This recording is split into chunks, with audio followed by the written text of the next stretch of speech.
সন্তান যদি কোনো বিপদে পড়ে যায়, মুসিবতে পড়ে যায়, সবার আগে বলেন তো কে জানে? বিপদে, বিদেশে, প্রবাসে যদি কোনো সন্তান বিপদে পড়ে যায়, মুসিবতে যদি পড়ে যায়, পৃথিবীর সবাই জানার আগে একমাত্র একজন লোক জানেন, তিনি কে? মা। এটা ব্লাডের কানেকশন, রক্তের টান। কোন সন্তান যদি মুসিবতে পড়ে, মায়ের কলিজার মধ্যে টান মেরে দেয়, ঠিক কিনা বলেন? জান্নাত বেশি দূরে নয় মেয়া। যদি মা বাপকে সন্তুষ্ট করতে পারো, খোদার জান্নাত তুমি কামাই করে নিবে। সুবহানাল্লাহ বলেন।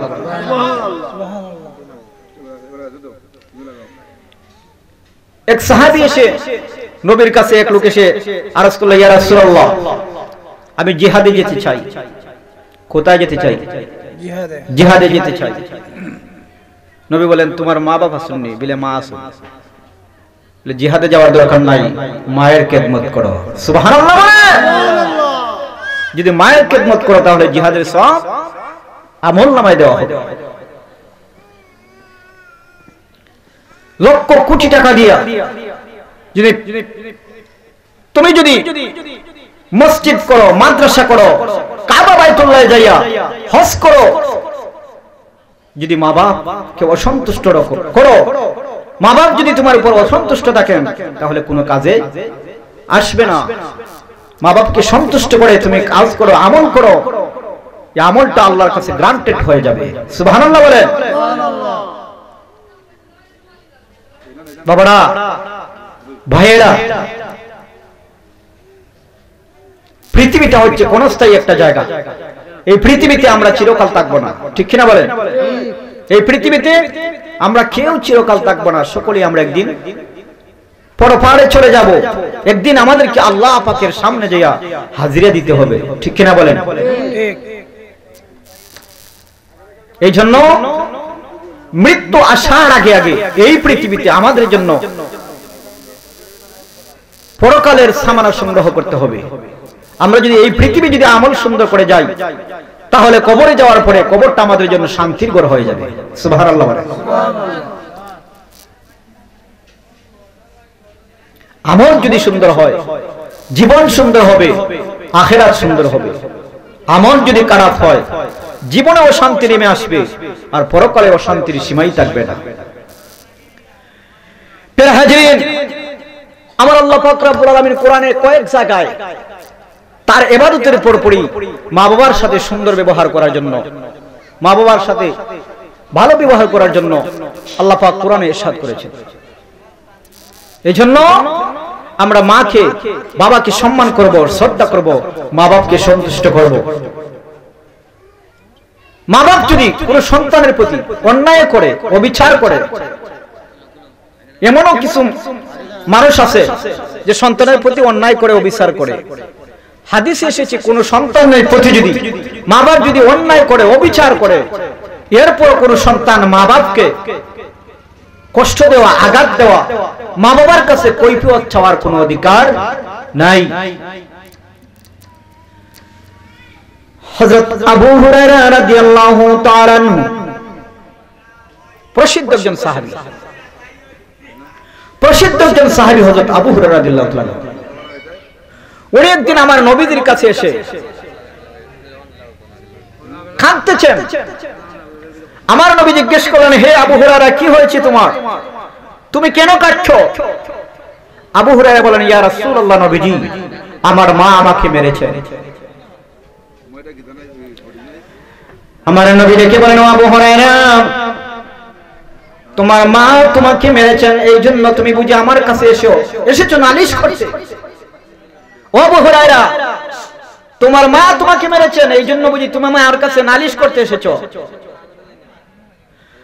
আবু হুরায়রা বলেন, ইয়া রাসূলুল্লাহ, ইয়া হাবিবাল্লাহ, নবীজি গো, আমি নালিশ করতে আসি নাই গো নবীজি, আমি এসেছি, আপনি তো রহমতের নবী, আপনি যদি রহমতের দুইটা হাত উঠাই আল্লাহর কাছে দোয়া করেন, আল্লাহ পাক রব্বুল আলামিন আপনার দোয়া কবুল করবেন। ইয়া রাসূলুল্লাহ, নবীজি গো, আপনি একটু আমার আল্লাহ পাকের কাছে আমার মায়ের জন্য দোয়া করেন, আল্লাহ পাক যেন আমার মাকে হেদায়েত দিয়ে দেন। সুবহানাল্লাহ বলেন। আমার নবীজির সাথে সাথে রহমতের দুটো হাত উঠাইয়া আমার আল্লাহর কাছে ফরিয়াদ করলেন, আল্লাহ তুমি আবু হুরায়রার মাকে হেদায়েত দিয়ে দাও। সুবহানাল্লাহ বলেন না। মায়ের নবী দুই হাত উঠাইয়া আল্লাহর কাছে দোয়া করতেছেন, সাথে সাথে আবু হুরায়রা দৌড়াইতে আরম্ভ করছেন। নবীজি এদিকে দোয়া করেন আর আবু হুরায়রা ওইদিকে দৌড়াতে আরম্ভ করছেন। সাহাবীরা তাকায় দেখে আবু হুরায়রা দৌড়ায়। তো সাহাবীরা ভাবছে আবু হুরায়রা তো শান্ত মনের মানুষ, কোনোদিন দৌড়াদৌড়ি করে না, আজকে না জানি কোন বিপদ, দৌড়ায় খেন। ফিসত দেখতে সাহাবীরা ডাকতেছেন, ও আবু হুরায়রা কি হয়েছে, দৌড়াচ্ছ কেন? আবু হুরায়রা বলেন, ও নবীর সাহাবীরা, আমার কোনো বিপদ নয়, আমি আমার বাড়িতে দৌড়ে যাইতেছি। রহমতের নবী রহমতের হাত উঠাই আমার মায়ের জন্য দোয়া করতেছেন, আমি দৌড়ে যেয়ে দেখতে চাই। আমি আবু হুরায়রা আগে আমার বাড়িতে যেয়ে পৌঁছতে পারলাম না, রহমতের নবীর দোয়া আমার বাড়িতে পৌঁছে গেছে। সুবহানাল্লাহ বলেন। আবু হুরায়রা দৌড়াতে আরম্ভ করলেন। দৌড়াইতে দৌড়াইতে বাড়ির দরজার সামনে যাইলেন। দরজার সামনে যাইয়া মা বলে ডাক দিলেন, মা বলে ডাক দিলেন। ডাক দেওয়ার সাথে সাথে মা ভিতর থেকে জবাব দিচ্ছেন, বাবা একটু দাঁড়াও, আমি দোয়া করে দিচ্ছি। সুবহানাল্লাহ বলেন। আবু হুরায়রা বলেন, আমার মায়ের গলার আওয়াজে আমি বুঝতে পারলাম আমি আবু হুরায়রা আমার বাড়িতে পৌঁছার আগে আগে রহমতের নবীর দোয়া আমার মায়ের কাছে পৌঁছে গেছে। আবু হুরায়রা মাকে নবীজি আবু হুরায়রা মায়ের হেদায়েতের জন্য দোয়া করলেন। আবু হুরায়রা বাড়িতে পৌঁছার আগে আগেই নবীজির দোয়া আবু হুরায়রার মায়ের কাছে পৌঁছে গেছে। সুবহানাল্লাহ। আবু হুরায়রার মা ডেকে বলেন, বাবা তোমাকে মারার পরে আমি চিন্তায় পড়ে গেলাম, কেন তোমাকে মারলাম? তুমি তো কোনো অন্যায় করো নাই, কোনো অপরাধ করো নাই, তুমি তো রাহমাতুল লিল আলামিন নবীর কাছে যাও, এটা তো কোনো অন্যায় নয়। রে বাবা আর আমি দেরি করতে চাই না, আমাকে নিয়ে চলো বিশ্ব নবী রাহমাতুল লিল আলামিনের দরবারে। আবু হুরায়রার মা মুসলমান হয়ে গেলেন। সুবহানাল্লাহ বলেন। তো কোন মা বাপ যদি সন্তানের প্রতি অন্যায় করে বিচার করে, এরপরও ছেলে সন্তানের এটা আইন নাই যে মাকে বাবাকে জিজ্ঞেস করবে, কেন তুমি আমার প্রতি অন্যায় করছো, অবিচার করতেছ? মায়ের ধাম বাবার ধাম অনেক বেশি। মা বাপ সন্তুষ্টি আল্লাহ সন্তুষ্টি। মা বাপ যদি সন্তুষ্ট হইয়া কোন সন্তানের জন্য নেক দোয়া করে আল্লাহর কাছে কবুল, যদি বদ দোয়া করে তাও আল্লাহর দরবারে কবুল।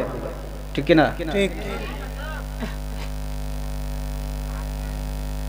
কোন মা বাপ যদি ছেলে সন্তানের প্রতি সন্তুষ্ট হইয়া নেক দোয়া করে আল্লাহর কাছে ডাইরেক্টলি কবুল হয়ে যায়। সুবহানাল্লাহ বলেন না।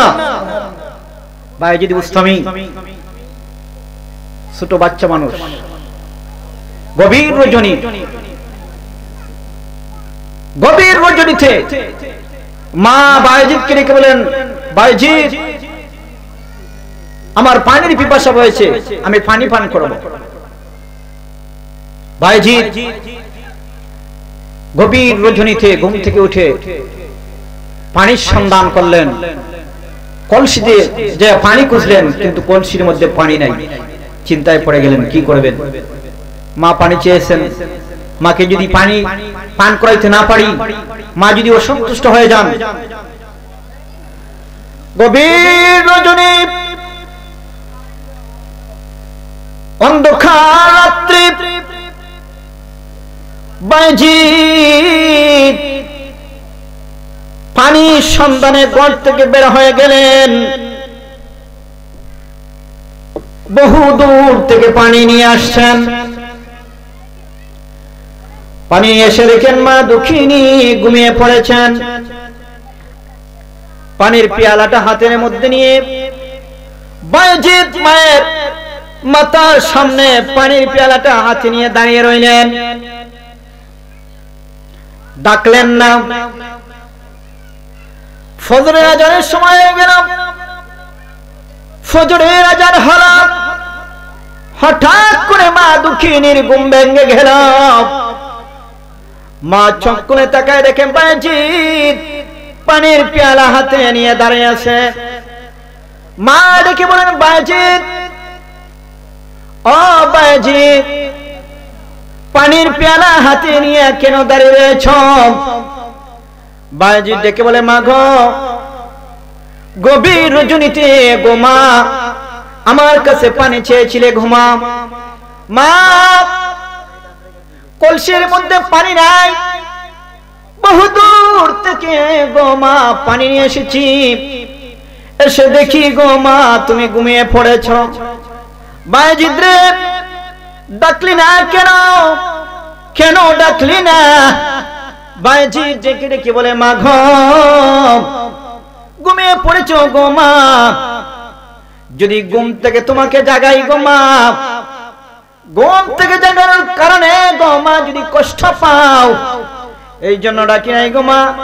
আবার ঘুম থেকে উঠে যদি পানি চাও, যদি আমি বায়েজিদ পানি দিতে না পারি, মা কষ্ট পাবে। বায়েজিদের মা পানির পেয়ালাটা হাতের মধ্যে নিয়া পানিটুকু পান করিয়া নামাজের মুসাল্লা বিছায়া দিয়া, নামাজ শেষ করিয়া দুইটা হাত উঠাই আল্লাহর কাছে কান্দে, আল্লাহ, আজকে আমার বায়েজিদ আমার জন্য যা কিছু করলো গো, আমি মা আমার কলিজা ঠান্ডা হয়ে গেছে। আল্লাহ, আমি মা আমার বায়েজিদের জন্য দোয়া করি, মাবুদ গো, তুমি আমার বায়েজিদরে সুলতানুল আরিফিন বানাইয়া দিও। বায়েজিদের মায়ের দোয়া আল্লাহর কাছে কবুল হয়ে গেছে, বায়েজিদ আল্লাহর ওলি হয়ে গেলেন। সুবহানাল্লাহ বলেন। মাকে সন্তুষ্ট করতে পারলে, মা যদি সন্তুষ্ট হইয়া সন্তানের জন্য দোয়া করে, এই দোয়া ডাইরেক্ট আল্লাহর দরবারে কবুল হয়ে যায়। মুসা পয়গম্বর, আল্লাহর পয়গম্বর মুসা আল্লাহকে ডেকে বলেন, আল্লাহ, আমি একটা জিনিস জানতে চাই, আমার বড় আফসোস। আল্লাহ বলেন, ও মুসা, কি জানতে চাও? মুসা বলেন, আল্লাহ, আমি জানতে চাই জান্নাতের ভিতরে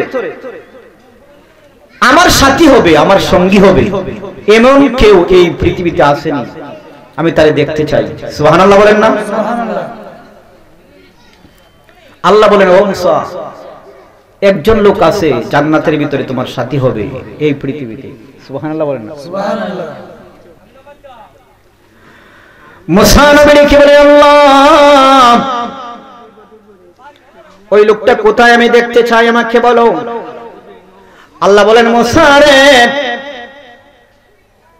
ও মুসা, দামেস্ক শহরে এক গোস্ত বিক্রেতা হবে জান্নাতের ভিতরে তোমার সাথী।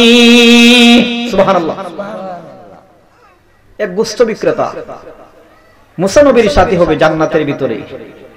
এই কবরটা যখন মুসা আলাইহিস সালাম পাইলেন, মনে বড় খুশি, আমি আমার বেহেশতের সঙ্গীকে, সাথীকে এই পৃথিবীতে দেখতে পারবো।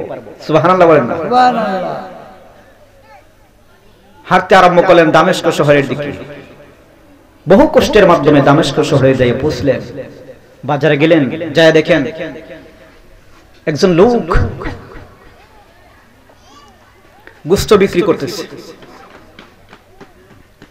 গোশত বিক্রি শেষ, কিছু গোশত থলির মধ্যে রাখলেন, গোশত নিয়ে বাড়িতে গেলেন।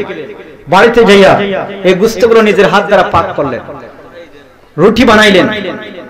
ফাঁক করে রুটি বানিয়ে একজন মহিলাকে নিজ হাত দ্বারা রুটিগুলো খাওয়াইলেন, গোশত খাওয়াইলেন। খাবার শেষে নিজের হাত দ্বারা, নিজের জামা দ্বারা মুখটা মুছে দিলেন, হাতটা পরিষ্কার করে দিলেন। খাবার পরে ওই বৃদ্ধ মহিলাটা ক্ষীণ কণ্ঠে কি যেন বলতেছে। মুসা নবী বলেন, আমি বুঝতে পারলাম না মহিলাটা কি বলল। খাবার দাবার শেষ, এবার মুসা নবী বলতেছেন, ভাই, ওই মহিলাটা তোমার কি হয়? যে উনি আমার মা। যদি তোমার মা হয়ে থাকেন তাহলে উনি খাবার পরে ক্ষীণ কণ্ঠে আস্তে আস্তে কি বলেন আমি তো বুঝতে পারলাম না। উনি হেসে দিলেন, এটা আমার মায়ের একটা অভ্যাস। প্রতিদিন আমার মা যখন খাবার খাওয়ার পরে আমার মা আমার প্রতি সন্তুষ্ট হইয়া আল্লাহর কাছে দোয়া করেন, আল্লাহ এই জামানার পয়গম্বর হচ্ছেন আমাদের নবী মুসা। সুবহানাল্লাহ বলেন। এই জামানার পয়গম্বর আমাদের নবী মুসা, যদিও আমরা তাকে দেখি নাই, কিন্তু তার শাফায়াতের আশা রাখি।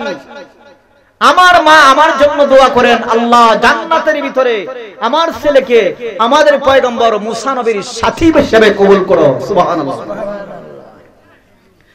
মুসা নবী ডেকে বলেন, ভাই তোমার মায়ের দোয়া আল্লাহর কাছে কবুল হয়ে গেছে।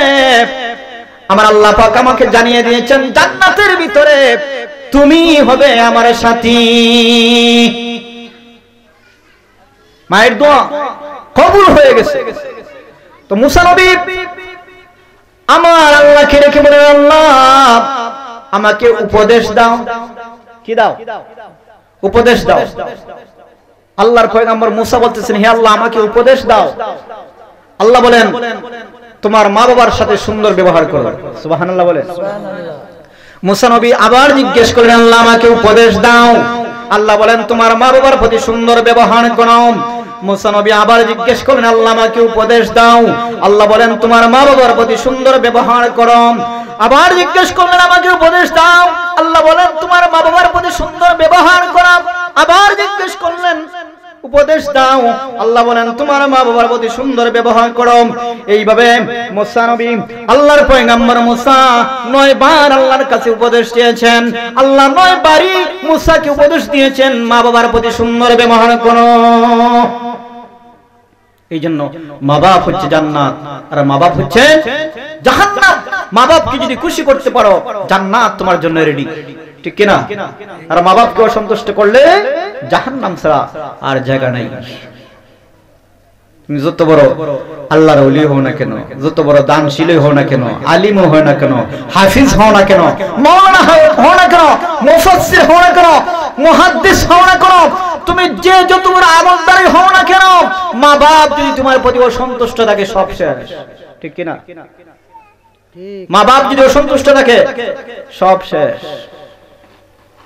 তোমার এই অসন্তুষ্টমূলক আচরণ পাওয়ার পরে কোন মা বাপ যদি মুখ থেকে শুধু উচ্চারণ করে একটা বদদুয়া দেয়, তাহলে তোমার জীবন ধ্বংস। বদদুয়া দেওয়ার সাথে সাথে যেমনই ভাবে নেক দোয়া আল্লাহর কাছে কবুল হয়, বদদুয়া আল্লাহর কাছে কবুল হয়ে যায়। নেক দোয়া যেভাবে কবুল, বদদুয়া কবুল।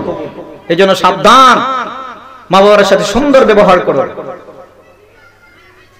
মা বাপ যদি অসন্তুষ্ট হয়ে যায়, যদি বদদুয়া দিয়ে দেয়, তাহলে তোমার কপাল নষ্ট হয়ে যাবে, কপাল পুড়ে যাবে। আল্লাহ ওলি বলেছেন, হজ গেলেন, হজ করলেন, হজ শেষে মুরাকাবায় অবস্থায় বসে আল্লাহর কাছে ফরিয়াদ করলেন, আল্লাহ লক্ষ লক্ষ টাকা খরচ করিয়া, আপন বাড়িঘর ছাড়িয়া, স্ত্রী পুত্র সন্তানাদি ছাড়িয়া লোকেরা এসে তোমার বাড়িতে হজ করেছে, কাবা বাইতুল্লাহ তাওয়াফ করেছে। আল্লাহ আমি জানতে চাই তুমি সবার হজ কবুল করেছো কিনা। আল্লাহ পাক জানিয়ে দিলেন মুসা, আল্লাহ পাক জানিয়ে দিলেন